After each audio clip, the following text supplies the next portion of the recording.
함께 기도드리겠습니다. 아버지 하나님, 오늘도 귀하고 복된 새날을 허락하시고 이 첫 시간 먼저 주 앞에 서게 하심을 감사합니다. 아버지 하나님, 오늘 이 하루 그러나 주님 앞에 바르고 복되게 또 지혜롭고 평안하게 살 지혜와 힘과 능력이 우리에게 없어 주를 의지하며 나아갑니다. 주님의 크신 팔로, 주의 강한 오른팔로 우리를 붙드시고 이 하루 주와 함께 동행하며 살아감에 부족함이 없도록 이 시간 우리에게 말씀하여 주시고 성령으로 역사하시며 함께하여 주시옵소서. 감사를 드리며 예수님 이름으로 기도합니다. 아멘. 오늘 우리에게 주시는 하나님 말씀은 레위기 22장 17절부터 33절까지 말씀입니다.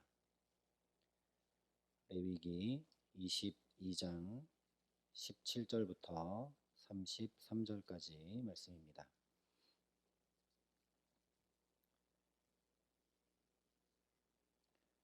레위기 22장 17절부터 33절까지 말씀을 제가 봉독해 드리겠습니다. 하나님의 말씀입니다. 여호와께서 모세에게 말씀하여 이르시되 아론과 그의 아들들과 이스라엘 온 족속에게 말하여 이르라. 이스라엘 자손이나 그 중에 거류하는 자가 서원 제물이나 자원 제물로 번제와 더불어 여호와께 예물로 드리려거든 기쁘게 받으심이 되도록 소나 양이나 염소의 흠 없는 수컷으로 드릴지니 흠 있는 것은 무엇이나 너희가 드리지 말 것은 그것이 기쁘게 받으심이 되지 못할 것임이니라. 만일 누구든지 서원한 것을 갚으려 하든지 자의로 예물을 드리려 하여 소나 양으로 화목제물을 여호와께 드리는 자는 기쁘게 받으심이 되도록 아무 흠이 없는 온전한 것으로 할지니 너희는 눈먼 것이나 상한 것이나 지체에 배임을 당한 것이나 종기 있는 것이나 습진 있는 것이나 피루 먹은 것을 여호와께 드리지 말며 이런 것들은 제단 위에 화제물로 여호와께 드리지 말라. 소나 양의 지체가 더하거나 덜하거나 한 것은 너희가 자원제물로는 쓰려니와 서원제물로 드리면 기쁘게 받으심이 되지 못하리라. 너희는 고안이 상하였거나 치었거나 터졌거나 배임을 당한 것은 여호와께 드리지 말며 너희의 땅에서는 이런 일을 행하지도 말지며 너희는 외국인에게서도 이런 것을 받아 너희의 하나님의 음식으로 드리지 말라. 이는 결점이 있고 흠이 있는 것인즉 너희를 위하여 기쁘게 받으심이 되지 못할 것임이니라. 여호와께서 모세에게 말씀하여 이르시되 수소나 양이나 염소가 나거든 이레 동안 그것의 어미와 같이 있게 하라. 여덟째 날 이후로는 여호와께 화제로 예물을 드리면 기쁘게 받으심이 되리라. 암소나 암양을 막론하고 어미와 새끼를 같은 날에 잡지 말지니라. 너희가 여호와께 감사 제물을 드리려거든 너희가 기쁘게 받으심이 되도록 드릴지며 그 제물은 그날에 먹고 이튿날까지 두지 말라. 나는 여호와이니라. 너희는 내 계명을 지키며 행하라. 나는 여호와이니라. 너희는 내 성호를 속되게 하지 말라. 나는 이스라엘 자손 중에서 거룩하게 함을 받을 것이니라. 나는 너희를 거룩하게 하는 여호와요 너희의 하나님이 되려고 너희를 애굽 땅에서 인도하여 낸 자니 나는 여호와이니라. 아멘. 오늘 말씀은 다시 한번 제사에 대해서 말씀을 하고 있습니다. 1장부터 7장에 살펴봤던 것처럼 하나님 앞에 5대 제사가 드려지게 되는데 이 제사들을 드릴 때 공통적으로 지켜야 될 규례들, 다시 말하면 제사할 때 지켜야 할 주의사항에 대해서 오늘 말씀해 주고 있습니다. 먼저 17절부터 21절에 보면 제사를 드릴 때 꼼꼼히 살피도록 한 것은 바로 제물의 상태입니다. 제물이 흠이 있는가 없는가를 주의 깊게 살펴서 흠이 없는 순전한 것으로 하나님께 드리라 말씀을 하고 있습니다.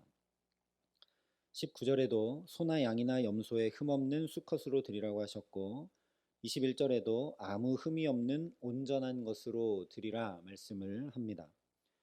그리고 이어서 22절부터 25절에 흠 있는 것이 어떤 것들인지 쭉 이제 얘기를 해주고 계시죠. 근데 잘 살펴보면 이 흠 목록은 총 몇 가지냐면 12가지입니다. 앞서 21장 18절부터 20절까지 말씀했던 제사장의 흠결 목록이 있는데 이 제사장의 흠결 목록도 총 12가지입니다. 12지파, 12제자처럼 12도 성경의 완전수인데 이것을 감안하면 12로 대표되는 흠의 목록을 기록하고 있다는 걸 알게 됩니다. 그러니까 하나님 앞에 제물을 드릴 때 이 12가지만 흠이다 라고 얘기하신 게 아니라 이 12가지를 기준으로 제물의 흠결을 잘 살펴서 드리라 하신 말씀이죠. 그래서 오늘 말씀을 보면 21장과 22장은 제사장이 지켜야 할 거룩의 규례들을 말씀하면서 제물의 흠결 목록을 말씀하고 있는데 그 이유는 제사장이 그 흠결을 최종 점검해야 되는 사람이기 때문입니다. 물론 제사 드리러 나오는 사람, 제물을 가지고 나오는 사람이 먼저 그 흠결을 판단해서 흠없는 것으로 하나님께 가지고 나와야 하겠죠. 그래서 오늘 말씀을 보면 제사장만 아니라 온 이스라엘 족속에게 말하라고 18절에 말씀을 합니다.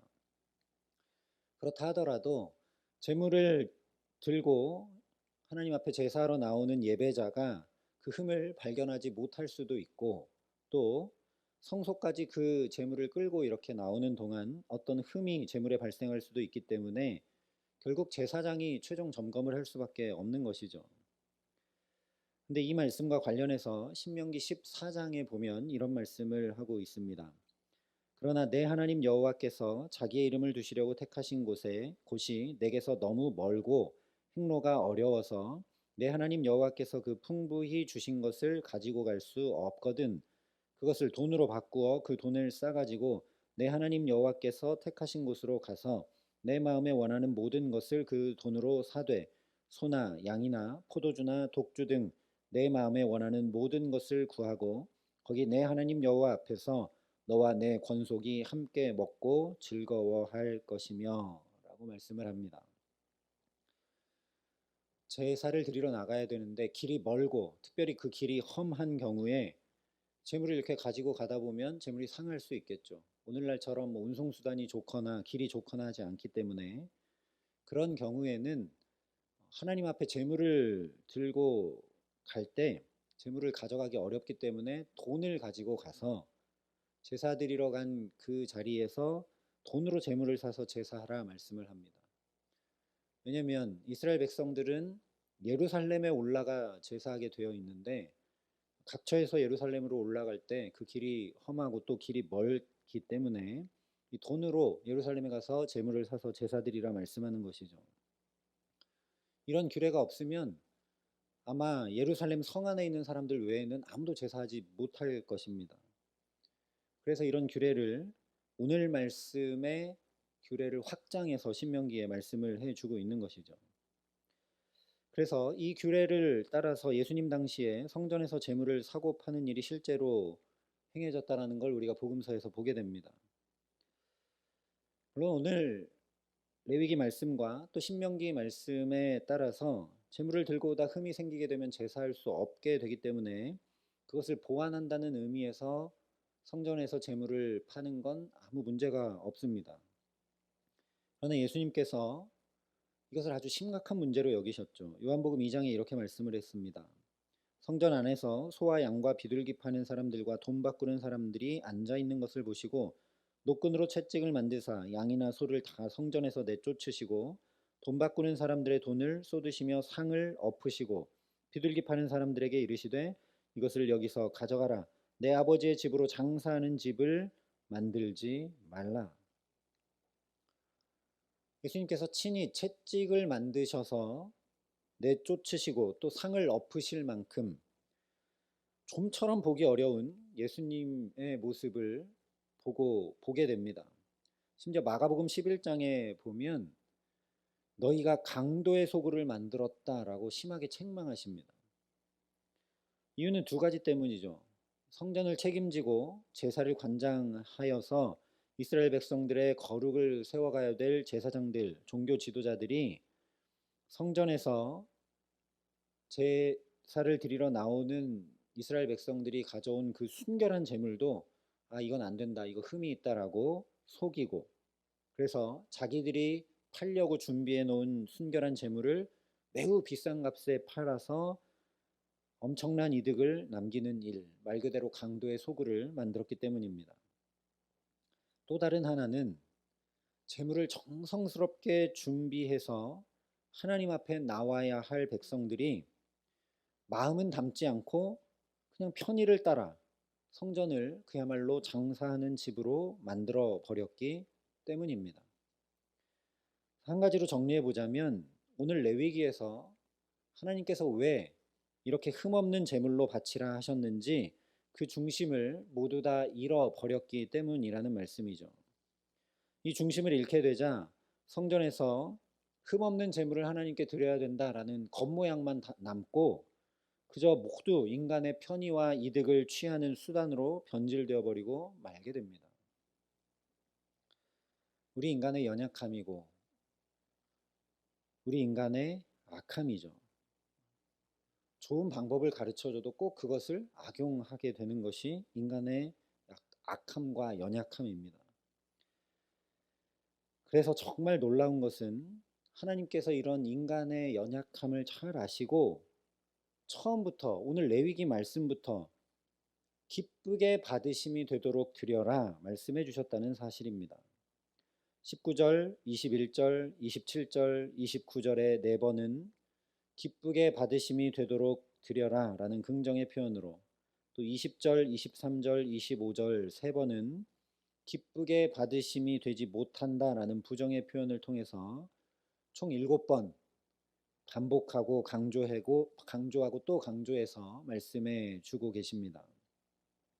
즉 오늘 말씀은 재물을 철저히 검사해서 흠을 찾아내서 하나님 앞에 온전한 것으로 드려야 되는 방법에 대해 말씀하고 있는 것이 아니라 제사장들과 레위인들과 백성들이 어떤 자세와 태도로 어떤 마음 중심으로 제사하여야 하는지를 분명하게 말씀해 주고 계십니다.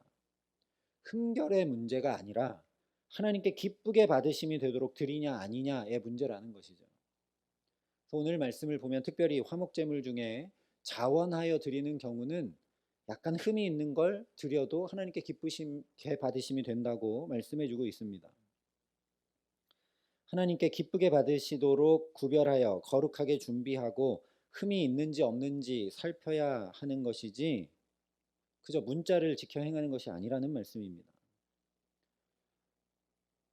하나님께 어떻게 하면 기쁘시게 드릴 수 있을까? 오늘 이 하루도 저와 여러분이 살아가는 삶이 또 선택하고 결정하는 일들이 어떻게 하면 하나님께 기쁘게 받으심이 될 수 있을까? 내가 이렇게 살면 하나님이 오늘 기뻐하실까? 내가 이런 결정을 하면 하나님 기뻐하실까? 내가 이 사람을 이렇게 대하면 하나님 기뻐하실까? 우리가 그 마음 중심 잃지 않고 하나님 앞에 살아가게 하시기를 간절히 기도합니다. 근데 우리가 누군가를 기쁘게 하려면 그 사람을 정확히 알아야 되죠. 그 사람이 이런 음식 먹는 거 엄청 싫어하는데 기쁘게 한다고 그 음식점에 데려간다는 건 말이 안 되는 일입니다. 상대방의 취향과 호불호를 파악하고 어떻게 해야 기뻐하는지 분명하게 알지 못하면 절대 기쁘게 할 수 없는 것이죠. 그러니 하나님을 기쁘시게 함으로 제사하려면 하나님이 어떤 분이신지 알아야 합니다. 여러 가지를 이야기할 수 있겠지만 하나님은 말씀하시고 그 말씀을 이루시는 것을 기뻐하신다. 창세기 첫 장부터 말씀하고 있습니다. 물론 이것이 전제군주처럼 자기 말만 듣고 자기 말을 다 행해야 된다는 의미는 전혀 아니죠. 하나님께서 말씀대로 창조하시고 보시기에 심히 좋았다고 하신 때는, 그래서 기뻐하신 그때는 언제냐면 그 만드신 아름다운 모든 것을 우리 인간에게 다 주셨을 때입니다. 그 의미를 그대로 담아 31절부터 33절에 이렇게 말씀을 합니다. 너희는 내 계명을 지키며 행하라. 나는 여호와이니라. 너희는 내 성호를 속되게 하지 말라. 나는 이스라엘 자손 중에서 거룩하게 함을 받을 것이니라. 나는 너희를 거룩하게 하는 여호와여 너희의 하나님이 되려고 너희를 애굽 땅에서 인도하여 낸 자니 나는 여호와이니라. 하나님을 기쁘시게 하는 것은 바로 말씀을 지켜 행하는 것이다. 분명히 말씀해 주고 계시죠. 그래서 그 말씀이 이스라엘 자손 중에서 이루어지게 될 때, 저 태초에 하나님께서 영광 받으시고 기뻐하시고 보시기에 심히 좋았다고 하신 것과 마찬가지로 이스라엘 자손 중에서 거룩하게 함을 받으신다 말씀하고 계십니다. 그 대표적인 경우가 바로 말씀대로 이루어진 10가지 이적, 홍해를 가르신 출애굽의 구원을 받은 이스라엘 백성들 자체라는 것이죠. 이 이스라엘 백성들이 있어서, 이 이스라엘 백성들로 인해서 하나님의 살아계심이 만방의 증거가 되고, 그래서 그 이스라엘을 통해 하나님께서 거룩함을 받으시고 기뻐하시고 영광을 받으신다라는 말씀입니다. 그러니 오늘도 저와 여러분이 하나님의 말씀에 귀 기울이고 하나님을 더 깊고 풍성하고 분명하게 알아가게 하시기를 간절히 기도합니다. 뿐만 아니라 저 출애굽의 경험을 통해 온 몸으로, 온 삶으로, 오늘도 광야길을 걷는 자기들의 걸음으로 하나님을 알아가고 또 알아갔던 그 이스라엘처럼 오늘 모든 삶의 걸음과 만남들을 통해 하나님 알아가게 하시기를 간절히 소망합니다. 그래서 정말 우리가 오늘의 삶을, 또한 우리 예배를 하나님께서 기쁘게 받으시도록 말씀을 지켜 행하는데 우리 자신을 드리며 살아가게 하시는 귀한 은총 주시기를 간절히 기도합니다. 무엇보다 그렇게 살아가는 우리 삶과 가정과 자녀들과 일터와 또 이 주의 몸된 교회가 저 태초 창세기 첫 장의 기록과 같이, 또한 출애굽의 구원 역사와 같이 하나님의 영광이 드러나고 하나님 살아계신 증거 자체가 되게 하시는 가장 큰 기쁨, 하나님 보시기에 심히 아름다운 삶의 축복 가운데 살아가게 하시기를 우리 구주 예수 그리스도의 이름으로 간절히 축원합니다. 함께 기도하시겠습니다. 아버지 하나님, 여호와를 기뻐하면 그가 내 마음의 소원을 이루어 주신다 말씀하신 것을 기억합니다. 하나님, 그럼에도 불구하고 나의 기도도 나를 기쁘게 하기 위함일 때가 많고, 내가 살아가는 걸음도 나의 유익과 만족을 위함일 때가 너무나 많음을 주 앞에 고백합니다. 오늘 하나님 앞에 나갈 때 하나님을 기쁘시게 함이 될 수 있도록 하라 말씀하셨으니, 또 그것을 위해 말씀을 지켜 행하라 말씀해 주셨으니, 하나님 오늘 이 하루도 우리가 주의 말씀을 지켜 준행함에 부족함이 없도록 성령으로 우리를 붙드시고 함께하여 주시옵소서. 또한 이 하루 그렇게 하나님을 기쁘시게 하며 살아갈 때 주님 약속하신 그대로 우리 삶과 가정과 자녀들과 일터를 통해 하나님 살아계심이 드러나고 하나님의 영광이 드러나며 하나님의 말씀이 이루어지는 놀라운 축복 가운데 살아감에 부족함이 없도록 오늘도 이 기도의 시간 하늘 문을 여시고 우리에게 필요한 지혜와 능력과 사랑을 가득 부어주시며 주의 은혜 가운데 깊이 거할 수 있도록, 또한 하나님이 어떤 분이신지 깊이 깨달아 알고 하나님 마음에 합한 자로 하나님을 기쁘시게 하며 살아감에 부족함 없도록 이 시간 우리 가운데 함께하여 주시옵소서. 이제는 친히 우리의 구원이 되신 우리 구주 예수 그리스도의 은혜와 그 독생자 예수 그리스도를 아낌없이 내어주신 아버지 하나님의 놀라우신 사랑하심과 오늘도 하나님을 기쁘시게 할 수 있도록 우리를 도우시고 붙드시는 성령 하나님의 교통하시고 역사하심이 여기 머리 숙여 한 가지라도 말씀을 준행하며 하나님을 기쁘시게 함으로 살아가기를 소원하고 결단하는 여기 모인 모든 주의 성도들과 사랑의 빛교회 모든 교우들과 이 나라 이 민족과 이 귀한 복음을 오늘도 세계 만방에 전하시는 선교사님들 가운데 이제로부터 영원토록 함께 하시기를 간절히 축원하옵나이다. 아멘.